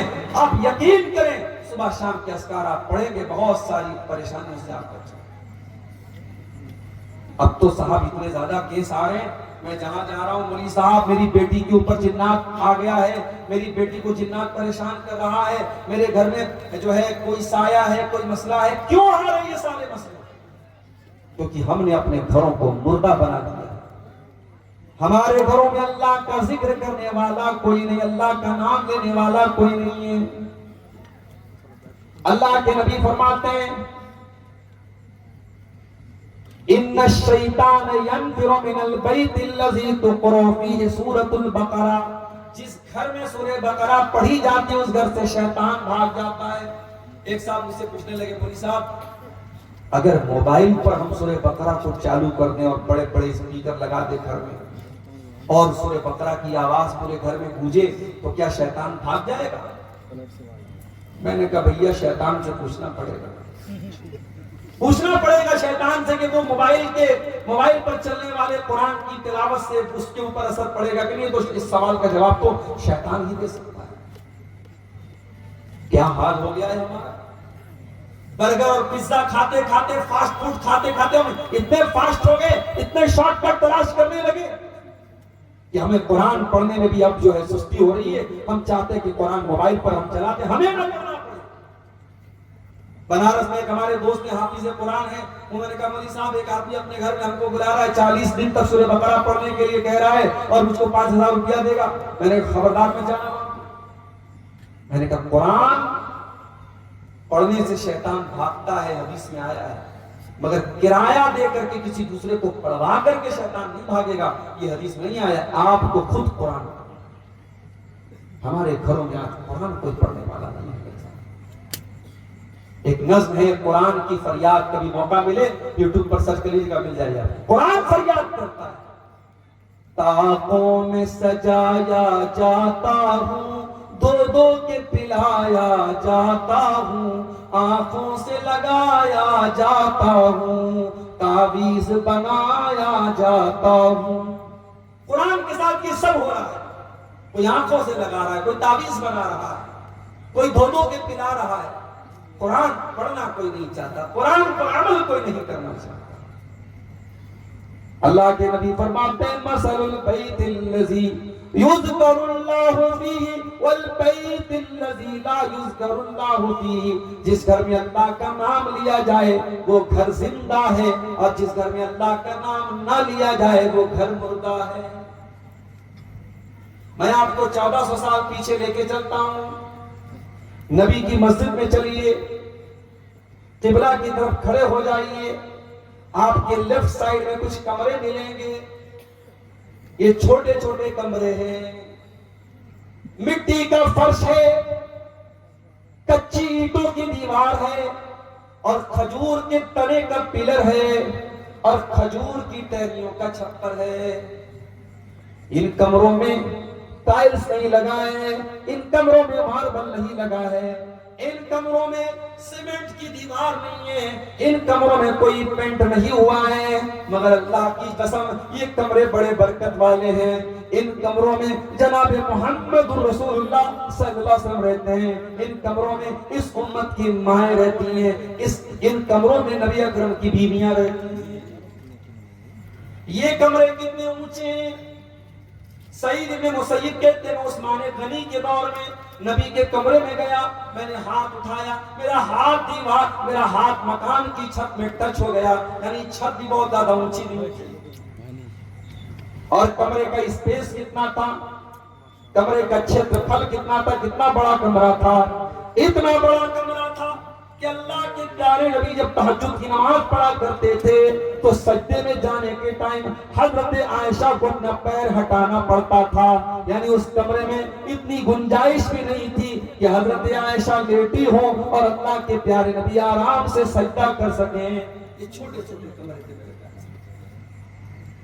کمرے چھوٹے تھے، لیکن ان کمروں میں قرآن اترتا تھا، ان کمروں میں برکت اترتی تھی، ان کمروں میں نور اترتا تھا، ان کمروں میں اللہ کے پیارے نبی رہا کرتے تھے، ان کمروں میں رات میں قرآن پڑھا جاتا تھا، تہجد پڑھی جاتی تھی، اللہ کے نبی راتوں کو رویا کرتے تھے۔ سلام اس پر جو امت کے لیے راتوں کو روتا تھا، سلام اس پر جو فرش خاک پر جاڑے میں سوتا تھا، سلام اس پر کہ جس کے گھر میں چاندی تھی نہ سونا تھا، سلام اس پر کہ ٹوٹا بوریا جس کا بچھونا تھا۔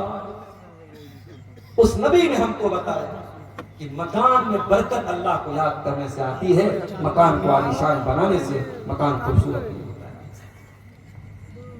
اور آگے بڑھیے، گھر کو اگر دینداری والا گھر بنانا ہے، اسلامی گھر بنانا ہے، گھر کے ہر فرد کو نمازی بننا پڑے گا۔ ماں بھی نمازی ہو، باپ بھی نمازی ہو، بھائی بھی نمازی ہو، بیٹا بھی نمازی ہو۔ اللہ کے پیارے نبی فرماتے ہیں مروا اولادکم بالصلاۃ وهم ابناء سبیل، جب تمہارے بچے 7 سال کے ہو جائیں، 7 سال کے ہو جائیں تو اپنے بچوں کو نماز کا آرڈر دو، اور جب تمہارے بچے 10 سال کے ہو جائیں اور نماز نہ پڑھے تو تم ان کی پٹائی کرو۔ مولوی صاحب پٹائی کون کرے؟ فجر کی اذان تک جلسے چلتے ہیں سیمان چلتے، اور جلسہ ختم ہوتے ہی پبلک اپنے گھروں کو جاتی ہے اور اس گاؤں کی چھوٹی سی مسجد میں چند نمازی نماز پڑھتے ہیں۔ یا جماعت، مسجد تو بنا لی شب بھر میں ایمان کی حرارت والوں نے، مسجد تو بنا لی شب بھر میں ایمان کی حرارت والوں نے، من اپنا پرانا پاپی تھا برسوں میں نمازی بن نہ سکا۔ ارے جب ہم نمازی بنیں گے تب نہ اپنے بچوں کو نمازی بنائیں گے، جب ہم خود ہی بے نمازی تو کیا بچوں کو نمازی بنائیں گے؟ اپنے بچوں کو نمازی بنانا ہے تو پہلے خود نمازی بنانا ہے۔ قرآن کہتا ہے وَأْمُرْ أَهْلَكَ بِالصَّلَاةِ وَاصْطَبِرْ عَلَيْهَا، اے میرے نبی نماز کا اپنے گھر والوں کو حکم دیجئے اور خود بھی نماز کی پابندی کیجئے۔ لا نسألک رزقا، اور اے نماز پڑھنے والے تیری نماز سے تیری روزی روٹی پر کوئی فرق نہیں پڑے گا، تیری روزی میں کوئی کمی نہیں آئے گی، ہم تجھ سے تیری روزی نہیں مانگتے، ہم تو خود تجھ کو روزی دیتے ہیں۔ اگر 10 منٹ کے تو دکان بند کر دے گا تو کیا مکہ میں دکان بند نہیں ہوتی، مدینہ میں دکان بند نہیں ہوتی؟ مکہ اور مدینے میں دکان بند ہو جاتی ہے اور اس کے باوجود اللہ تعالیٰ ان کو دیتا ہے نماز کے ٹائم ان کی دکان بند ہو جاتی ہے۔ تو نماز کی پابندی کرو گے۔ قرآن کہتا ہے وَاذْكُرْ فِي الْكِتَابِ اسماعیل، اور یاد کرو کتاب میں قرآن میں اسماعیل کو، إِنَّهُ كَانَ صَادِقَ الْوَعْدِ وَكَانَ رَسُولًا نَبِيًّا، اسماعیل اللہ کے سچے نبی تھے، وَكَانَ يَأْمُرُ أَهْلَهُ بِالصَّلَاةِ، اور اسماعیل اپنے گھر والوں کو نماز کا حکم دیا کرتے تھے۔ ابراہیم علیہ السلام کیا دعا کرتے اللہ تعالیٰ سے؟ رب اجعلنی مقیم الصلاۃ، اے اللہ تو مجھے نماز قائم کرنے والا بنا دے، ومن ذریتی، اور اے اللہ میری اولاد کو بھی تو نماز قائم کرنے والا بنا دے، مجھے بھی نمازی بنا دے، میری اولاد کو بھی نمازی بنا دے۔ نماز کا ماحول کرنا پیدا کیجئے، آپ خود بھی نماز پڑھیے، بچوں کو بھی نماز پڑھیے۔ حضرت عبداللہ بن مسعود رضی اللہ تعالیٰ رات میں تہجد کی نماز پڑھتے اور تہجد کی نماز پڑھتے ہوئے قرآن کا 16واں پارہ وہ پڑھ رہے تھے اور 16ویں پارے کی آیت ان کی نظروں سے گزری۔ جب حضرت موسیٰ علیہ السلام اور حضرت خضر علیہ السلام دونوں جا رہے تھے اور ایک مکان کی دیوار گرنے والی تھی، قرآن کہتا ہے حضرت خضر نے اس مکان کی دیوار کو ٹھیک کر دیا۔ گاؤں والے بڑے کنجوس تھے، ان لوگوں نے ان دونوں لوگوں کو کھانا تک نہیں کھلایا تھا، اور جب دیوار گرنے لگی تو حضرت خضر نے دیوار کو ٹھیک کر دیا۔ حضرت موسیٰ علیہ السلام نے فرمایا لَوْ شِئْتَ لَاتَّخَذْتَ عَلَيَّ أَجْرًا، اے خضر آپ کو دیوار فری میں نہیں ٹھیک کرنا چاہیے تھا، جب اتنے بدتمیز گاؤں والے تھے تو پیسہ لے کے یہ کام کرنا چاہیے تھا۔ حضرت خضر نے کیا جواب دیا؟ فرمایا وَأَمَّا الْجِدَارُ فَكَانَ لِغُلَامَيْنِ يَتِيمَيْنِ فِي الْمَدِينَةِ وَكَانَ تَحْتَهُ كَنْزٌ لَهُمَا، اے موسیٰ وہ دیوار 2 یتیم بچوں کے مکان کی دیوار تھی، اس مکان میں 2 یتیم بچے رہا کرتے تھے، دیوار گر جاتی، ان بچوں کا خزانہ جو باپ نے مرنے کے پہلے دفنایا تھا وہ خزانہ گاؤں والے لوٹ کے چلے جاتے۔ اللہ نے مجھ کو حکم دیا کہ میں ان بچوں کا خزانہ لوٹنے نہ دوں، ڈوبنے نہ دوں۔ پتہ یہ چلا باپ اگر نیک ہے تو باپ کے مرنے کے بعد بھی اللہ تعالیٰ یتیم بچوں کو باپ کی دولت اور باپ کا خزانہ دے گا، اللہ تعالیٰ بچوں کو محروم نہیں کرے گا۔ جب حضرت عبداللہ بن مسعود قرآن کی آیت پڑھنے لگے، رونے لگے، تہجد کی نماز کا سلام پھیرا، ان کا چھوٹا بچہ وہیں پہ سو رہا تھا، اپنے بچے کو دیکھ کر کے روتے ہوئے کہنے لگے من اجلک یا بنیا، اے میرے بچے تیرا باپ تیرے لیے تہجد کی نماز پڑھ رہا ہے، آج میں تہجد پڑھ رہا ہوں، کل تجھے فائدہ ملے گا، اے میرے بچے تیرا باپ تیرے لیے راتوں کو عبادت کر رہا ہے، راتوں کو جاگ رہا ہے۔ اپنے بچوں کا اگر بہتر بھوشیہ چاہتے ہو، اپنے بچوں کا فیوچر چاہتے ہو تو نیک بنو، دیندار بنو، نمازی بنو، انشاءاللہ آپ کے بچے بھی دیندار بنو۔ یہ کوئی فخر کی بات نہیں میرے 8 بچے میرے 7 بچے، فخر کی بات یہ ہے کہ آپ کا ایک ہی بچہ ہو لیکن اس لائق ہو کہ آپ کا انتقال ہو تو وہ جنازے کی نماز پڑھ سکے، دعائیں اس کو آتی ہیں۔ آپ کا بیٹا آپ کی بیٹی جب دعا کے لیے ہاتھ اٹھائے تو یہ کہہ سکے رب ارحمہما کما ربیانی صغیرا، اے اللہ میرے ماں باپ پر رحم فرما جس طریقے سے بچپن میں انہوں نے مجھ کو پالا ہے۔ یہ بہت ضروری چیز ہے میرے پیارے ساتھیوں کہ ہم گھر میں نماز کا محبت کریں۔ اور آگے بڑھیں، گھر کو اگر ایک دینداری والا گھر بنانا چاہتا ہے تو جیسے موبائل میں جب وائرس زیادہ ہو جائے تو ہم دکاندار کے پاس جاتے ہیں، لو بھائی دیکھو میرے موبائل میں کیا ہو گیا، تو دکاندار کہتا ہے کہ بھائی صاحب آپ کے موبائل میں وائرس آ گیا ہے، کیا کرنا پڑے گا، اس میں اینٹی وائرس ڈالنا پڑے گا، اس کی موبائل کی میموری کو کلین کرنا پڑے گا، میموری سے بہت ساری چیزوں کو ڈیلیٹ کرنا پڑے گا۔ اگر گھر کو دینداری والا گھر بنانا چاہتے ہو تو 5 چیزوں کو ڈیلیٹ کر دو اپنے گھر سے، 5 چیزوں کو ڈیلیٹ کر دو، نکال دو اپنے گھر سے۔ نمبر 1، اپنے گھر سے تصویروں کو نکال دو۔ لا تدخل الملائکۃ بیتا فیہ کلب ولا صورہ، اللہ کی رحمت کے فرشتے اس گھر میں نہیں آتے جس گھر میں کتا ہو یا جس گھر میں تصویر ہو۔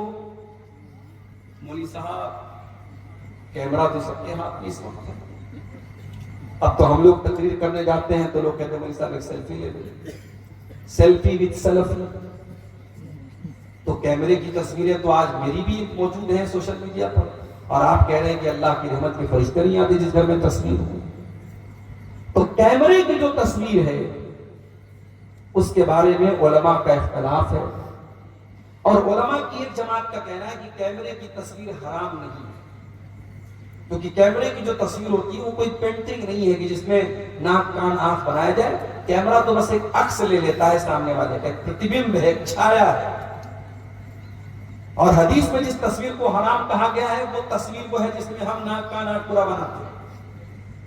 لیکن آپ یہ سوچیے مورتی کی شکل میں یا پینٹنگ کی شکل میں، کسی بھی شکل میں، مورتی تو بہرحال اس کو مجسمہ بولتے ہیں، لیکن آج کے زمانے میں بھی پینٹنگ الگ ہوتی ہے۔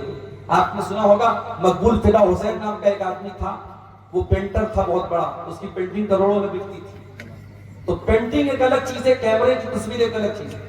پھر بھی بہت سارے علماء کا یہ کہنا ہے کہ کیمرے کی تصویر سے بھی ہمیں پرہیز کرنا چاہیے، اور کیمرے کی تصویر کو پرنٹ کر کے اس کو البم بنانا اور کمرے میں سجانا۔ میں ایک مکان میں گیا، ایک صاحب اپنے کمرے میں، جو ہم لوگ کہیں جاتے ہیں تو آدمی سوچتا ہے کہ اچھی مہمان نوازی اچھی کی جائے، وہ اپنے کمرے میں لے کے گئے تو دیکھا کہ کمرے کے کنارے ایک تصویر لگی ہے، ایک طرف محترم کی تصویر، ایک طرف محترمہ کی تصویر ہے۔ شادی کی سالگرہ پر انہوں نے اپنی بیوی کو سرپرائز دیا تھا۔ میں نے پوچھا تو شرمانے لگے، میں نے کہا بھیا اس تصویر کو الماری میں رکھ دو، یہ کیوں یہاں پہ آپ باہر لگا؟ تو تصویر آج ہمارے گھروں میں باقاعدہ البم کی شکل میں کمروں میں لوگ لگا رہے ہیں، یہ غلط ہے، اور ہمیں اور آپ کو اس کو پرہیز کرنا چاہیے تصویروں کو گھر سے نکالنا۔ ہاں موبائل کی تصویریں جہاں تک بات ہے، ضرورت پڑنے پر آپ بچوں کی یادگار کے لیے کچھ فوٹو اگر آپ نے لی ہے، موبائل کے کیمرے میں ہے، موبائل کی گیلری میں ہے، اس کی گنجائش بن سکتی ہے، مگر اس میں بھی ہمیں اس بات کا لحاظ رکھنا چاہیے۔ لوگ اپنی بیوی کی ایک سے ایک فوٹو لیتے ہیں اور اس کے بعد دوستوں کے ہاتھ میں موبائل تھما دیتے ہیں، تو یہ تو بے پردگی کی بات ہے۔ آپ کی بیوی کا فوٹو آپ کا دوست دیکھے یہ تو غلط بات ہے۔ اس لیے ہمیں اور آپ کو اگر کیمرے میں ہمارے موبائل میں پرسنل تصویریں، ہماری بیوی کی تصویریں ہیں، جوان بیٹے کی تصویریں ہیں، گھر کی عورتوں کی تصویریں ہیں، تو ان کو ہمیں بہت احتیاط کے ساتھ یوز کرنا چاہیے کہ کہیں بے پردگی نہیں۔ دوسری چیز جس کو گھر سے نکالنا ہے، گھر کے اندر کوئی تعویذ نہیں ہونا چاہیے۔ بعض گھروں میں آپ داخل ہوئیے، مکان میں داخل ہونے کے ساتھ ہی ایک پرچی لٹکی رہتی ہے، اس پہ لکھا رہتا ہے دکان اور مکان کی خیر و برکت کے لیے، اور نیچے الٹی سیدھی گنتیاں لکھی رہتی ہیں 420 9 2 11۔ دیکھا کہ نہیں آپ نے کہیں دکانوں پہ لگا رہتا ہے، مکان پہ لگا رہتا ہے۔ مجھے یہ بات سمجھ میں نہیں آتی کہ یہ گنتی لکھنے سے شیطان کیسے بھاگے؟ بھائی آپ دنیا میں کسی کا نام لینے کے بجائے گنتی لے کے بلائیں، اے بھائی 72 ادھر آؤ، ابھی 78 ادھر آؤ، ناراض ہو جائے گا، میرا نام 72 تھوڑی ہے۔ آپ بسم اللہ الرحمن الرحیم کے بجائے 786 لکھ رہے ہیں، آپ محمد صلی اللہ علیہ وسلم کے بجائے 92 لکھ رہے ہیں، آپ نے گنتی بنا کے رکھی ہے۔ یہ اسلام کا تصور نہیں ہے میرے پیارے ساتھیوں۔ اور یہ بھی سن لیجیے کہ گھر میں قرآن کی آیتوں کو لٹکانے سے بھی برکت نہیں آئے گی۔ ڈاکٹر آپ کو دوا دیتا ہے پینے کے لیے، گھر میں آپ آنے کے بعد سیرپ کو گلے میں نہیں لٹکاتے، ٹیبلٹ کو گلے میں نہیں لٹکاتے، ٹیبلٹ کو پیتے ہیں، سیرپ کو پیتے ہیں۔ اسی طریقے سے قرآن کو پڑھنے سے شفا ملتی ہے، قرآن کو پڑھنے سے برکت آتی ہے، قرآن لٹکانے سے برکت نہیں آتی ہے۔ بڑا سخت فتویٰ ہے علماء کا۔ بعض لوگ کیا کرتے ہیں، مکان کے دروازے میں بڑے بڑے اچھروں لکھے ھذا من فضل ربی، حرام کمائی کے پیسہ سے گھر بنا اور ھذا من فضل ربی لکھتے ہو، بے سود بیاج کے پیسے سے مکان بنایا ہے اور سامنے کیا لکھا، ھذا من فضل ربی، تیرے ھذا من فضل ربی لکھنے سے تیرا مکان ٹھیک ہو جائے۔ اور گھر میں لوگ ڈیکوریشن کے لیے آیت الکرسی لگا رہے ہیں، لا الہ الا اللہ محمد رسول اللہ لکھ رہے ہیں، نہیں لکھنا چاہیے۔ علماء نے منع کیا ہے کہ قرآن کی آیتیں ڈیکوریشن کے لیے نہیں اتری ہیں، گھر کو سجانے کے لیے اتری۔ ہاں اگر کوئی آیت الکرسی گھر میں اس لیے لگاتا ہے کہ ہم کو آیت الکرسی یاد ہو جائے یا ہم کو بار بار نظر پڑے، ہمیں یاد آتی ہے، ہم پڑھتے رہیں، تو تعلیم کے لیے گھر میں لٹکا سکتے ہیں۔ برکت کے لیے یا ڈیکوریشن کے لیے گھر میں قرآن کی آیتوں کو بھی لٹکانا صحیح نہیں ہے، تو گھر سے تعویذ کو بھی نکال دیں گے۔ تیسری چیز جو گھر سے نکالنا ہے، گانے بجانے کے آلات کو گھر سے نکال دو۔ اللہ کے نبی فرماتے ہیں قیامت کے پہلے وہ دور آئے گا، شراب کو نام بدل بدل کے پیا جائے گا۔ وَأَن تَظْهَرَ الْقَيْنَاتُ عَلَىٰ رُءُوسِ النَّاسِ، اور ناچنے گانے والی لڑکیاں لوگوں کے کانوں پر جا کے بیٹھ جائیں گی۔ جب نبی نے صحابہ کو یہ حدیث سنائی ہوگی، صحابہ کو سمجھ میں نہیں آئی ہوگی۔ آج ہیڈ فون لگانے والوں کو یہ حدیث سمجھ میں آ جائے گی، آج ایئر پوڈ لگانے والوں کو یہ حدیث سمجھ میں آ جائے گی۔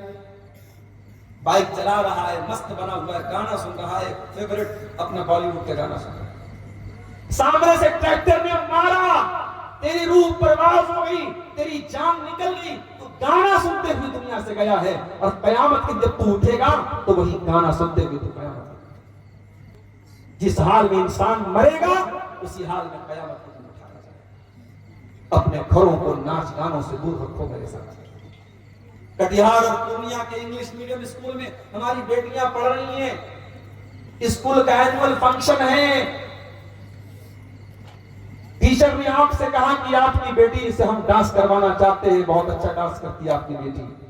آپ نے کہا بہت اچھی بات، ہماری بیٹی ڈانس کرے گی، ہم دیتے ہیں۔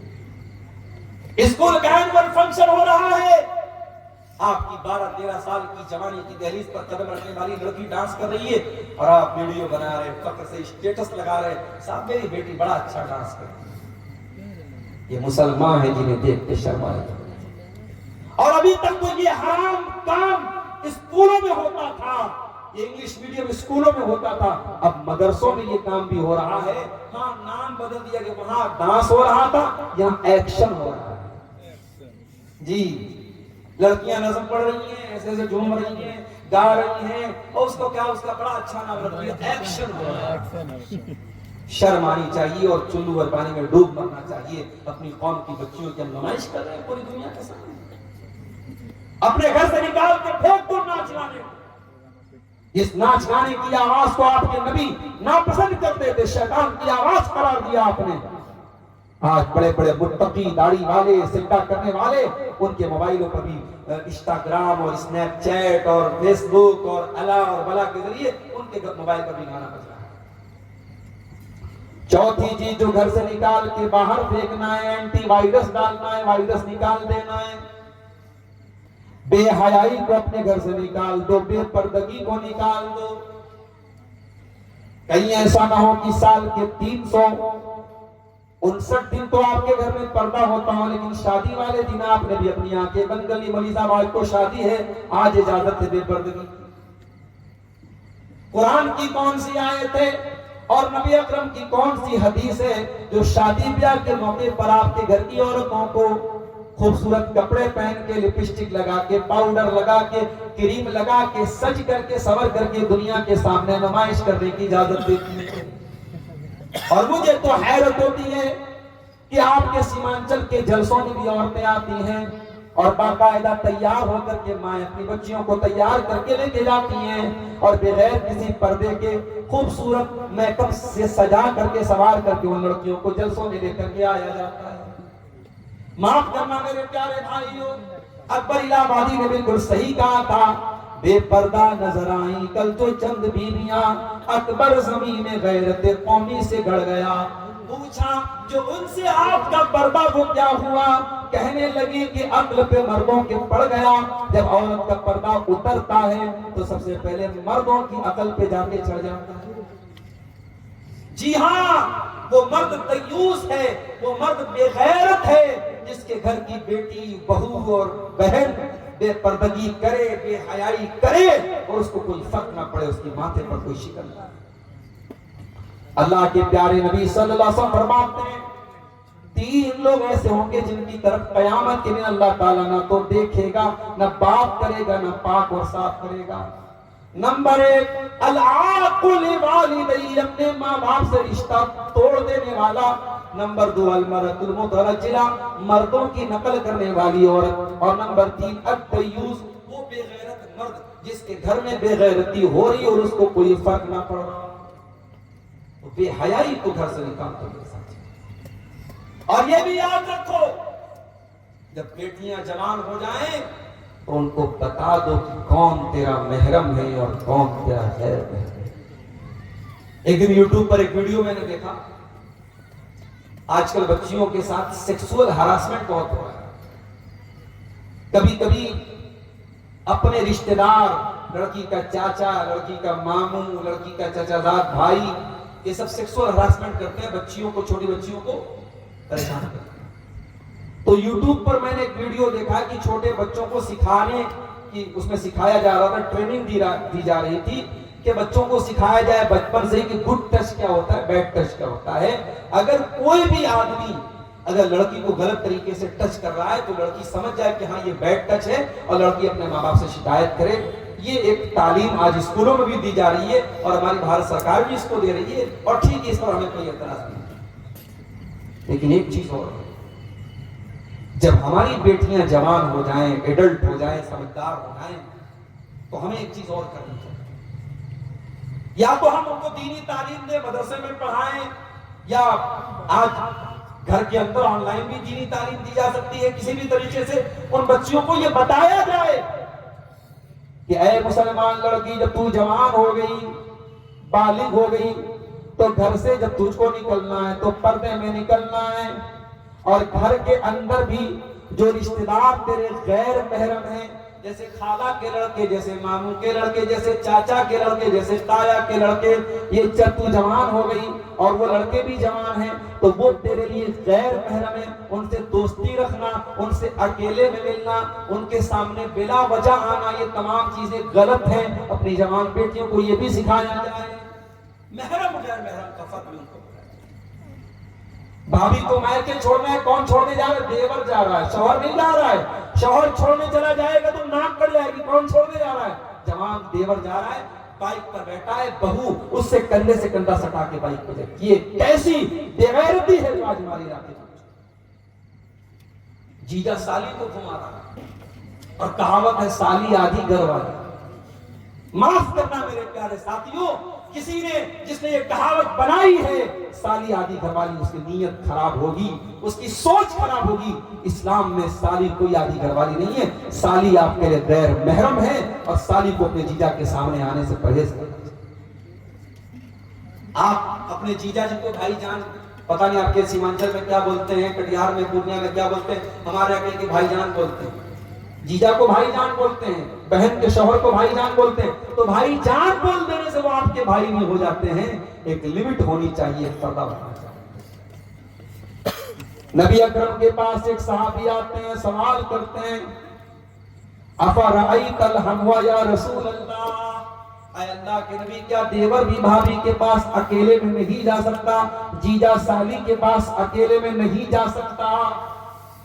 آج آپ کے بنارس کے قریب میں مئو میں جانتا ہوں، مبارک پور میں جانتا ہوں، اعظم گڑھ میں جانتا ہوں، آپ کے سیمانچل بھی بہت سارے علاقوں میں یہ چیز مل جائے گی۔ شوہر باہر کمانے گیا ہے، جوائنٹ فیملی سسٹم ہے، بیوی اسی فیملی میں رہتی ہے، دیوروں کے ساتھ، جیٹھوں کے ساتھ، جوائنٹ فیملی سسٹم میں شوہر دور رہ رہا ہے، پردیس میں رہ رہا ہے، اور اس کی جوان بیوی اسی گھر میں رہ رہی ہے، دیوروں اور جیٹھوں کے بیچ میں کوئی پردہ نہیں ہے۔ ہم کیا کر رہے ہیں؟ ہم فتنوں کو ہوا دے رہے ہیں، ہم اپنے گھر میں بدکاری کو دعوت دے رہے ہیں کہ آؤ، اور گھر میں بدکاری اور زناکاری کو فروغ دے دو۔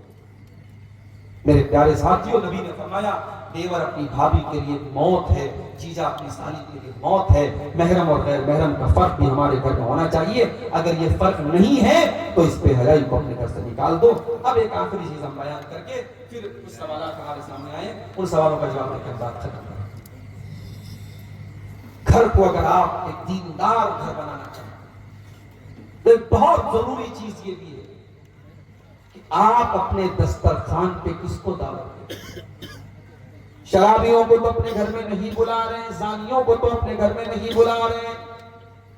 اللہ کے پیارے نبی فرماتے لا یاکل طعامک الا تقی، تمہارے دسترخوان پہ متقی لوگوں کو کھانا کھانا چاہیے۔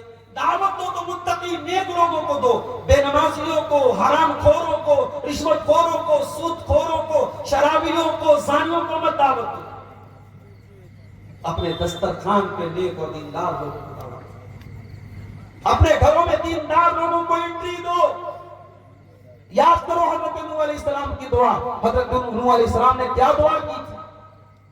رب اغفر لی ولوالدی ولمن دخل بیتی مؤمنا وللمؤمنین والمؤمنات۔ اے اللہ مجھے بخش دے، میرے ماں باپ کو بخش دے، اور میرے گھر میں جو ایمان والا آئے تو اس کو بھی بخش دے، اور تمام مومن مردوں کو بخش دے، تمام مومن عورتوں کو بخش دے۔ پتہ یہ چلا کہ اپنے گھر میں نیک اور ایمان والے کو، متقی کو ہم اپنے گھر میں دعوت دیں، شریعت اسلام کو تعالیٰ۔ اور آخری چیز یہ ہے میرے ساتھ، یہ جتنی چیزیں میں نے بیان کی ان کا تعلق ہماری کوشش سے، ہمارے سنگرش سے، ہماری اسٹرگل سے، لیکن ہدایت تو اللہ کے ہاتھ میں، ہدایت کا ریموٹ کنٹرول اللہ کے ہاتھ میں ہے۔ اس لیے اللہ سے دعا بھی کرتے رہو کہ اللہ میرے گھر کو نیک بنا دے۔ اور دو دعائیں میں سکھا رہا ہوں، ان دونوں دعاؤں کو نوٹ۔